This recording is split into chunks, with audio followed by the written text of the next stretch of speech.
this video, we're going to take a look at the Execute window within MagicQ. The Execute window is it's a window that's designed to allow the user a great amount of customization of the look and feel of MagicQ. And to set it up in a way that makes sense to you, the user, the programmer, the operator. And there's lots of variabilities that we can throw into here. It's a very malleable view or window, and there's a lot of stuff we can do with it. You can add groups, palettes, macros, queues, queue stacks, all kinds of things to the Execute window. This is an introduction video, so we're not going to get too deep into it, but we're going to highlight most of the basic functions of the Execute window, and then we'll have other videos in the future that will kind of delve deeper into more of the in-depth features of the Execute window itself. In order to get into the Execute window, there's a hard button on your consoles, or this button here on your software, the exec button.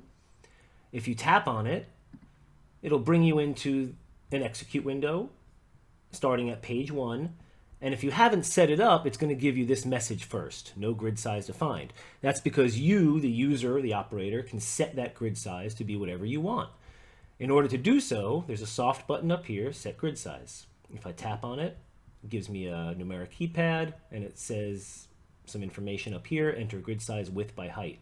So if I give it a width of 8 buttons wide by 4 buttons high, I get 8 buttons across and 4 buttons high. If I don't like that grid for whatever reason, I can make it 3 by 9. So now I have 3 buttons across and 9 buttons high. So I can set this to be whatever I want. I can make it as simple as 1 by 2 or 2 by 1. Also, if I have very simple things that I just need done. I made one here on page 2. On encoder A, this encoder wheel up here, or if you tap in the box here, you can change pages.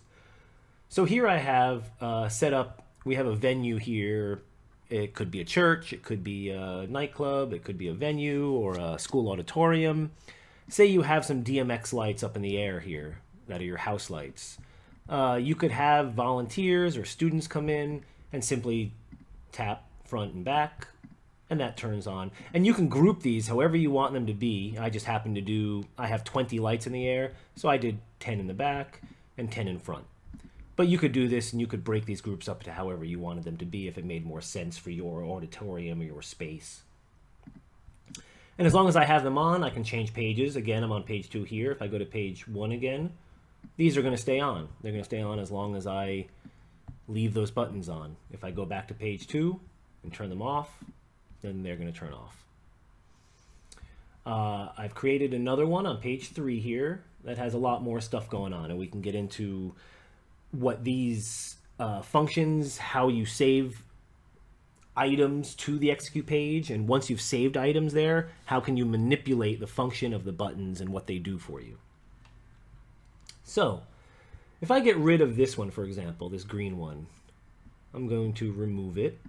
And now I have nothing there. Okay, so if I go to layout 1,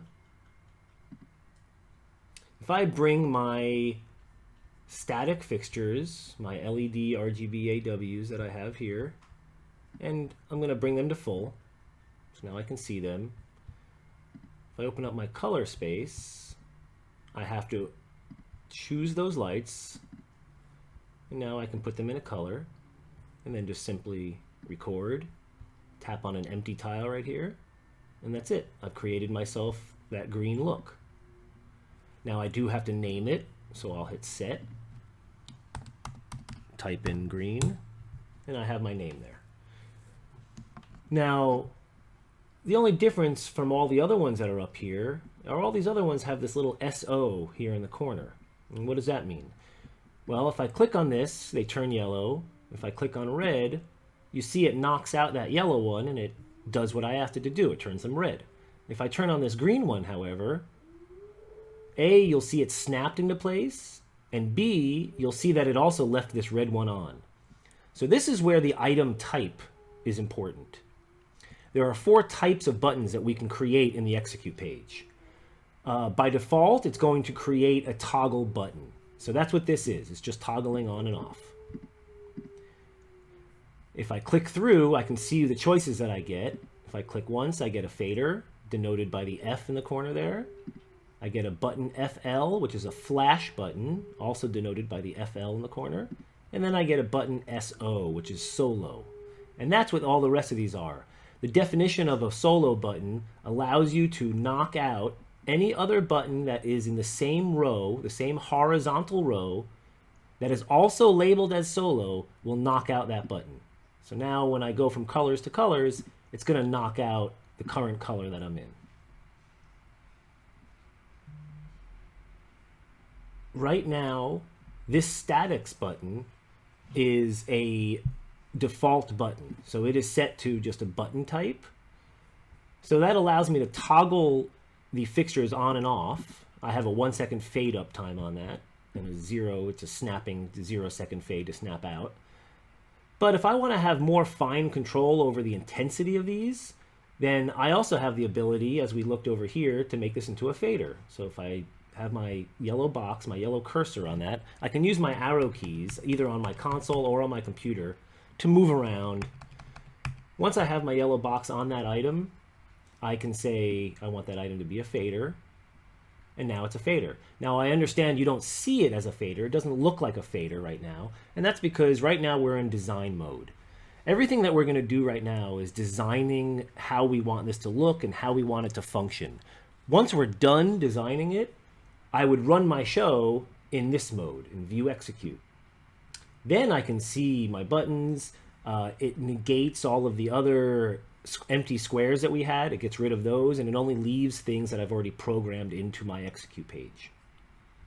In View Max, I'll talk about in a minute or so.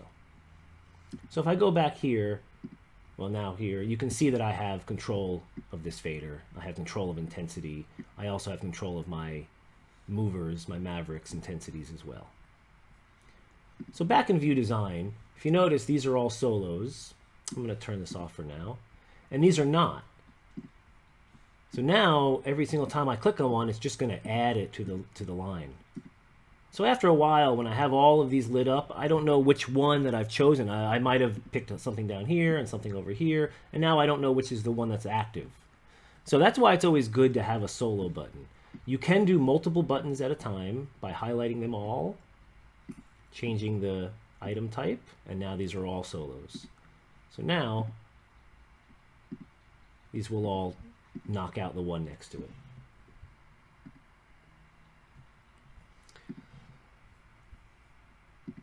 Up here, if you noticed, I had a 1 second fade time on all of these.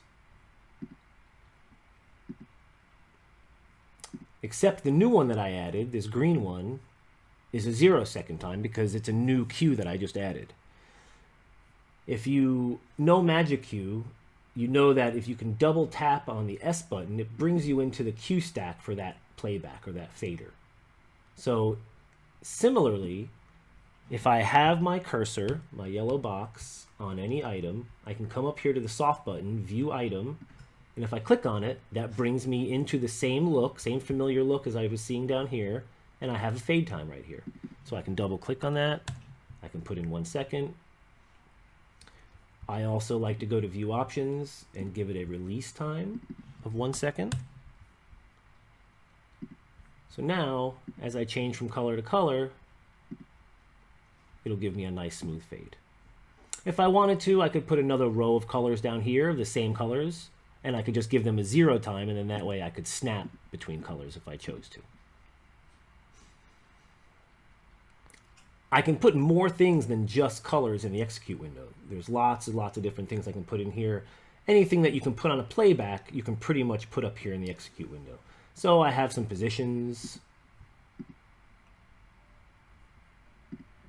If I bring my intensity down a little bit, maybe. I can change colors, change position. On this position 2, I added some gobos into the actual cue itself, so these will change the gobos as well. I can add a zoom sign. If you'll notice in View Design, these are solos, because I want the positions to knock out the position next to it, but these are not, because I want to be able to add effects and other type things on top of the positions and the colors that I have going on. So I can add this zoom sign on top of it. I can still change my colors, and I can add things like movement, symmetrical circle, and I can still change my position as well. And then of course I can always release my circle, release my zoom effect. I also have, if I go back to view execute, a fader that I created here for a sine wave, so I can still put intensity effects on top of what's going on. And then this is a good example of a flash button. I made a strobe button, but this is a flash, so it's only gonna work as long as I'm holding it down. As soon as I release it, it's gonna stop. So great for strobing, for atomics, for things like that, things that are temporary or you only want momentarily. You have a preload option here. So if this is the look I have on stage, I can click preload. I can change it to yellow. I can change this to red and change it to position 3. But you notice that nothing has happened yet until I hit preload go. Once I hit that, it'll go into the position and colors that I've just asked it for. I'll say the zoom sign as well. And there we go.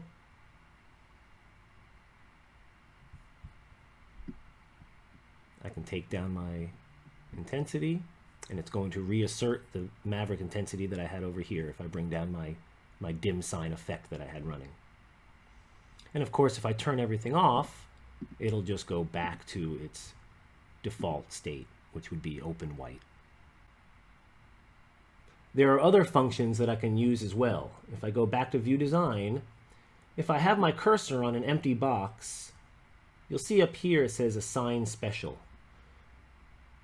If I use assign special, there's lots of little pre-made functions that I can just click on, and it will automatically put that in this box. Some examples of those are like this page up, exec page up, and exec page down. That way, if you add these to every exec page, you don't have to use this over here. I can just go up to this page. Here I have an example of a haze and fan, so I'll often use these.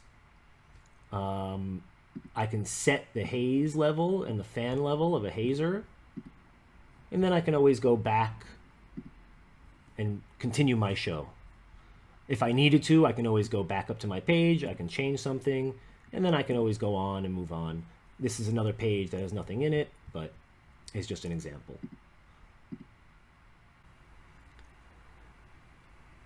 And if I want to change the appearance of these buttons while I'm in view execute mode, then I can come over here to my B encoder where it says appearance, and I can change that. Right now it's in images, so what I'm going to see is these kind of gray squares, all have their names, I've named everything, and these type of faders.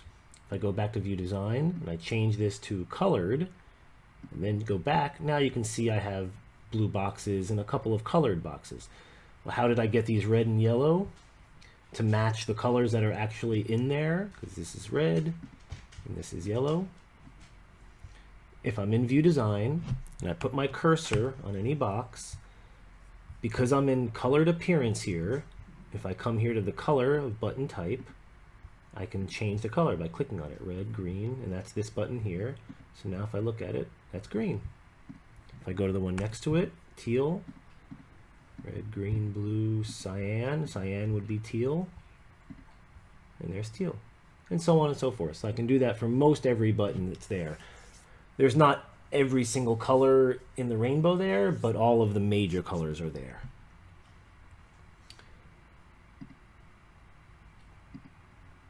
I can also lastly just do boxes like this.